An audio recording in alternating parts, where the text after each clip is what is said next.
நாராயணா அகில குரு பகவன் நமஸ்தே.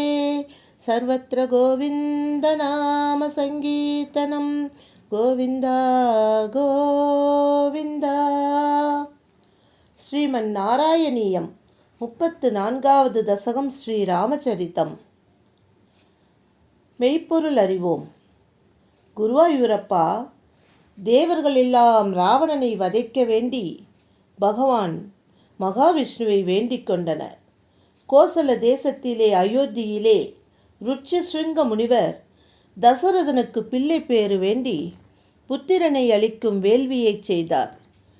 அதில் கிடைத்த உயர்ந்த பாயாசத்தை தசரதனுக்கு அளித்தார். அதை உண்ட தசரதனின் பட்ட மகிழ்ச்சிகள் மூவரும் ஒரே சமயத்திலே கருவுற்றனர். அம்மூவரிடமும் பகவானே பரதனோடும் லக்ஷ்மணனோடும் சத்ருக்கனோடும் ஸ்ரீராமனாக திருவவதாரம் செய்தருளினார். ஸ்ரீராம லக்ஷ்மண பரத சத்ருக்ன மூர்த்திக்கு ஜெய். ஸ்ரீராம அவதாரம் செய்த தேவனே, குருவாயூர் அப்பனே, தந்தையின் கட்டளைப்படி விஸ்வாமித்திரருடைய வேள்வியை காக்க வில்லேந்தி லட்சுமணன் பின்தொடரச் சென்றீர்கள்.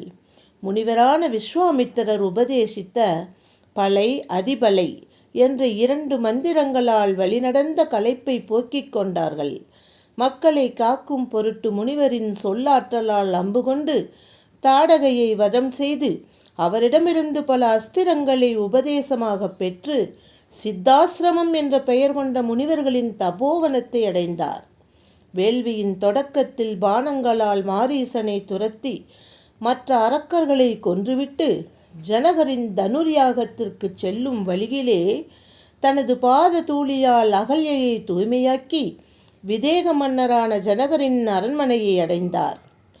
அங்கு சிவபெருமானின் வில்லை முறித்து நிலமகளின் பெண்ணாக திருவவதரித்த ஸ்ரீ மகாலட்சுமியான சீதா பிராட்டியை மணந்து வீரர்களான தனது 3 சகோதரர்களுடனும் அவரது மனைவிமார்களுடனும் நம் பகவான் குருவாயூரப்பன் ராமராக அவதரித்து அயோத்திக்கு திரும்பினார். பிருகுகுல திலகரான பரசுராமர் சினத்தால் அறிவிழந்து பகவானை வழிமறித்து தனது வைஷ்ணவ தேஜஸை தவ வலிமையை பகவானிடம் அர்ப்பணம் செய்து சென்ற பிறகு அயோத்தியை அடைந்தார்.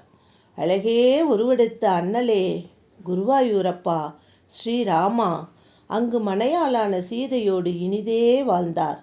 பின் ஒரு சமயம் பரத சத்ருக்கனோடு தனது அம்மான் வீட்டிற்கு சென்றிருந்த போது பகவானது தந்தையார் ஸ்ரீராமனின் தந்தையார் தசரதன் ஸ்ரீராமருக்கு முடிசூட்டத் தொடங்கவே அது கேகய மன்னன் புதல்வியான கைகேயியால் தடுக்கப்பட்டதல்லவா.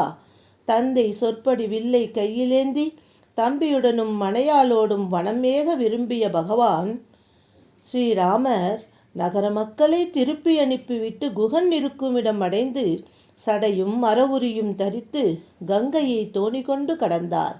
வழியிலே அருகிலிருந்த பரத்வாஜ முனிவரை கண்டு வணங்கி அவரது சொற்கேட்டு திருச்சித்திரக்கூட மலை சென்று அங்கு மிகவும் இன்பமாக வசிக்கலானார். ஸ்ரீராமனாக திருவவதரித்த குருவாயூரப்பா பகவானது தந்தை தசரதன் மகனான ஸ்ரீராமரின் பிரிவாற்றாமையால் உயிர் துறந்து விண்ணுலகு அடைந்ததை பரதன் வாயிலாக கேட்டு மிக்க வருந்தி அவருக்கு தர்ப்பணம் செய்தார் ஸ்ரீராமர். பரத நம்பிக்கை பாதுகையும் அரசும் தந்து அத்திரி முனிவரை வணங்கிவிட்டு பெருத்த தண்டகவனம் புகுந்தார். அங்கு மிக்க பயங்கரமான உருப்படைத்த விராதன் எனும் அரக்கனை வதைத்து சரபங்க முனிவருக்கு நற்கதியை மோட்சத்தை அளித்தார் ஸ்ரீராமர். முனிவர்கள் அனைவருக்கும் நன்மையே செய்ய விரும்பிய பகவான் எல்லா அரக்கர் கூட்டத்தையும் வதைப்பதாக சூளுரைத்தார். அகஸ்திய முனிவரை வணங்கி அவரிடமிருந்து வைஷ்ணவ தனுசையும் பிரம்மாஸ்திரத்தையும் பெற்றுக்கொண்டு செல்லும் வழியிலே தந்தையின் நண்பனான ஜடாயுவை கண்டுமகிழ்ந்து கோதாவரி கரையில் உள்ள பஞ்சவடியிலே மனையாளோடு இன்பமாக வசித்தார். குறைவற்ற வலிமை படைத்த குருவாயூரப்பா காமவிகாரத்தால் அறிவிழந்து பகவானிடம் வந்த சூர்பனகையின் வேண்டுதல்களை பொறுக்க மாட்டாது ஸ்ரீராமர் அவளை லட்சுமணனிடம் அனுப்ப அவன் மிக்க சினம் கொண்டு அவளது மூக்கை அறுத்தான். இவளை கண்டு கோபத்துடன் பகவானை ஸ்ரீராமரை எதிர்த்து போரிட வந்த கரணையும் தூஷணனையும் திரிசரசையும் மற்றும் 10,000க்கும் மேற்பட்ட அரக்கர்களையும் அதே நொடியிலே கொன்றளித்தார் ஸ்ரீராமர். தனது தங்கை கூறிய செய்தியை கேட்ட ராவணன் கோபத்தால் பரவசமானான். அவனுடைய கட்டளையால் மாரீசன் மாயமானாக வரவே அதை கண்ட செந்தாமரை போன்ற திருக்கண்களுடன் கூடிய சீதா தேவி அதை பிடிக்க விரும்பினாள். அவளும் பெண்தானே.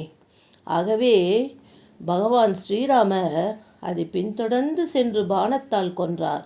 அந்த மாரீசனின் வஞ்சகமான கூக்குரலை கேட்ட சீதை பகவான் தம்பியான லக்ஷ்மணனை அனுப்பவே ராவணன் சீதையை கவர்ந்து சென்றான்.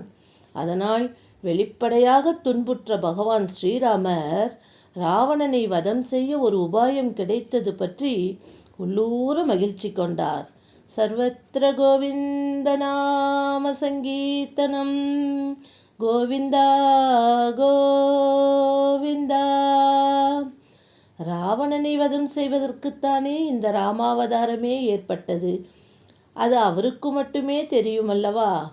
பின் மனையாலான சீதையை தேடி போகையிலே வழியில் ஜடாயுவை காண அவர், ராவணன் என்னை கொன்றுவிட்டு உமது மனைவியை கவர்ந்து சென்றான் என கூறி விண்ணுலகை அடைந்தார். பகவானும் நண்பரான ஜடாயுவிற்கு ஈமச்சடங்குகளை செய்தார். பிறகு வழியிலே பகவானை பிடித்து கொண்ட கபந்தனையும் கொன்று வீழ்த்தினார்.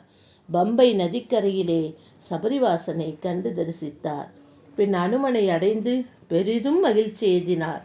இத்தனை திருவிளையாடல்களை அழகாக செய்து வரும் ஸ்ரீராமபிரானே, குருவாயூர் அப்பனே, என்னுடைய வாத நோயையும் அதன் துன்புறுத்தல்களையும் நீர் அறிவீர்கள், என்னையும் அதிலிருந்து காத்தல்கள் என்று வேண்டிக்கொண்டு நாராயண பட்டத்திரி இந்த அழகான தசகத்தை ஸ்ரீராம சரிதத்தை முடிக்கின்றார்.